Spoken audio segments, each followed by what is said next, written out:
Yo, what is good, everybody? Okay, we need to talk.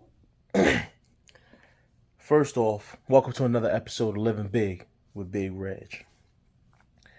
Now, today, we have a problem. Okay, our problem is the Baltimore Ravens, or as I like to call them, the Baltimore Hardballs. Since this man has taken over the franchise, he's led us to one Super Bowl. Sorry, he's assisted us. Actually, let me correct that. He's rode along for one Super Bowl. Now, this may be controversial to some, and to others, you may flat out agree with what I'm going to say. John Harbaugh, from day one, has only been interested in making these Ravens into the Baltimore special teamers. He doesn't look for extreme talent in guys, whether it's in the draft or free agency. From day one, John Harbaugh has only ever looked for special teams players. Hear me out when I say this. Every draft, outside of the first two rounds, we usually get guys in positions, linebacker, safety, corner, wide receiver, tight end, third, fourth string running backs.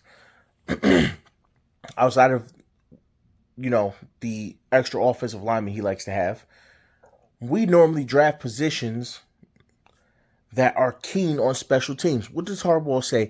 Harbaugh said it right in our face, and we didn't even do anything about it. He said, if you're going to make this team, you have to play special teams. So that in turn tells me we're going to pass on all the talent in the world as long as you can play special teams. So this guy over here who can catch anything that comes his way, this running back who can break 50 tackles and keep moving, this quarterback who's extremely talented, they can go. As long as we got guys that can play special teams. Let's think about that. We have a great special teams. We've always had a great special teams, right? Because that's John Harbaugh's specialty. At what point were we going to get a mind in the front office or in the coaching staff that can build the rest of the team?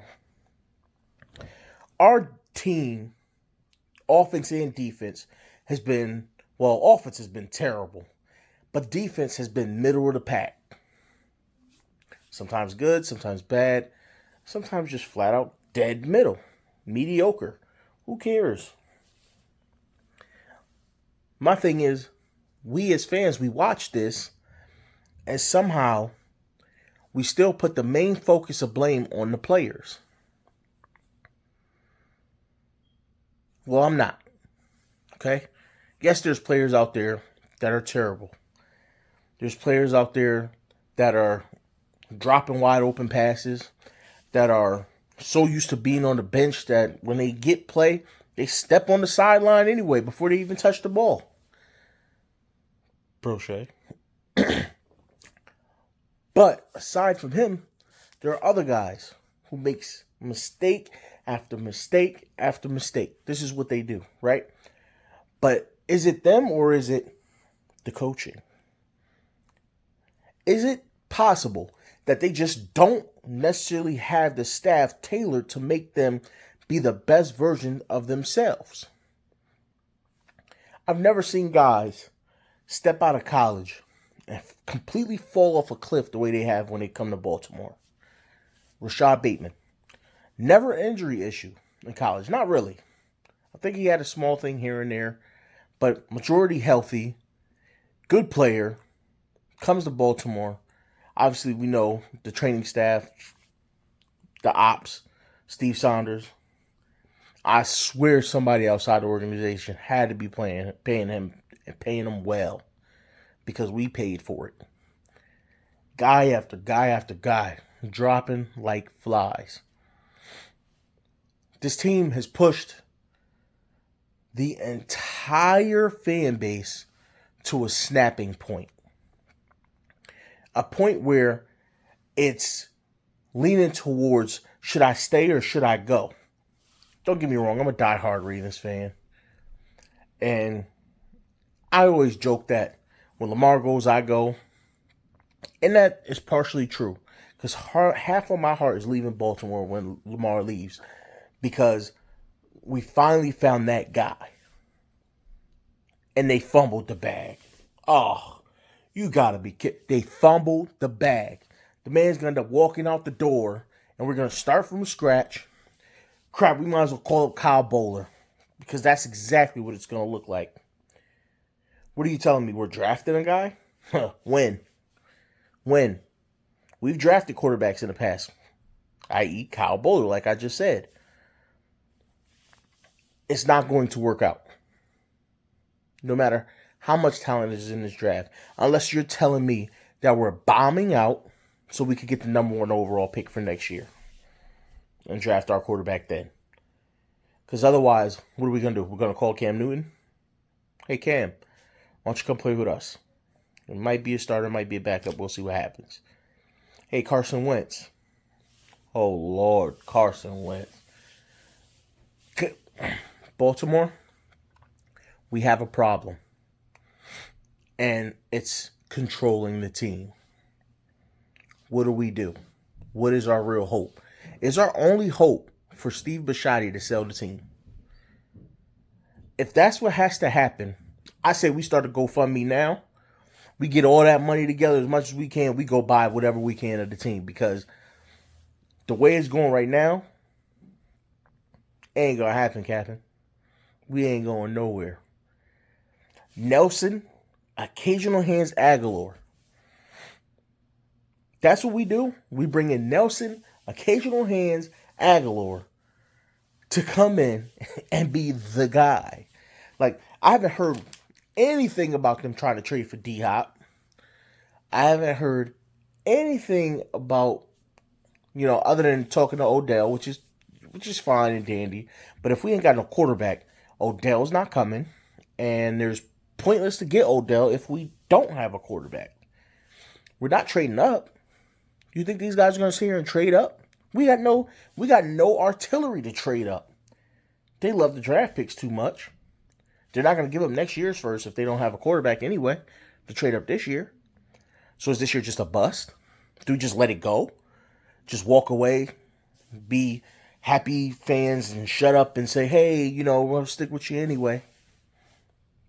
I think it takes more than just the players to speak up. I think we as fans have to speak up and see what we say. Yes, they're going to say, oh, that's just the end of the bar. We don't listen to the end of the bar. They listen. They listen very closely. And John Harbaugh makes moves based off what's coming out the end of the bar. Greg Roman's gone because of the end of the bar. We all know that. We're not stupid. Problem is, Greg just keeps hiring his buddies. Greg goes with his buddies. Harbs hires his buddies. Nothing's ever going to change in this franchise unless the front office changes.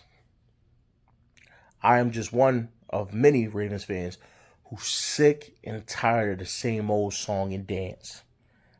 It's time to make a change.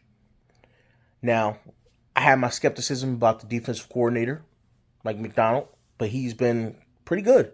Pretty good. Let's give him another year, another 2 years. Hopefully it keeps trending upward.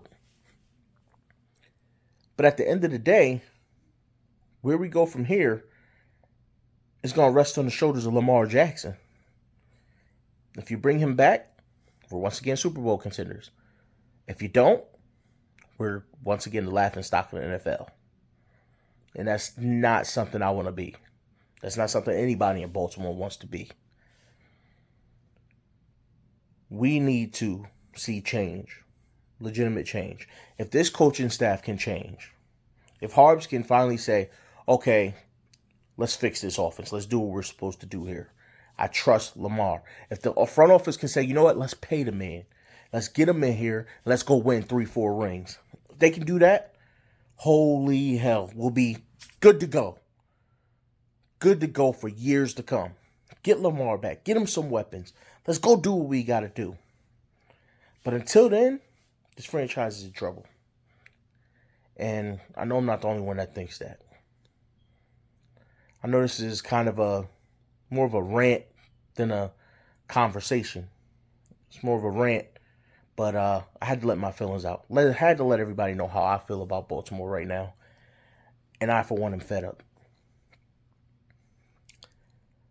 And y'all, like, share, subscribe, tell a friend to tell a friend, and bring it back here again. Y'all stay blessed. Peace.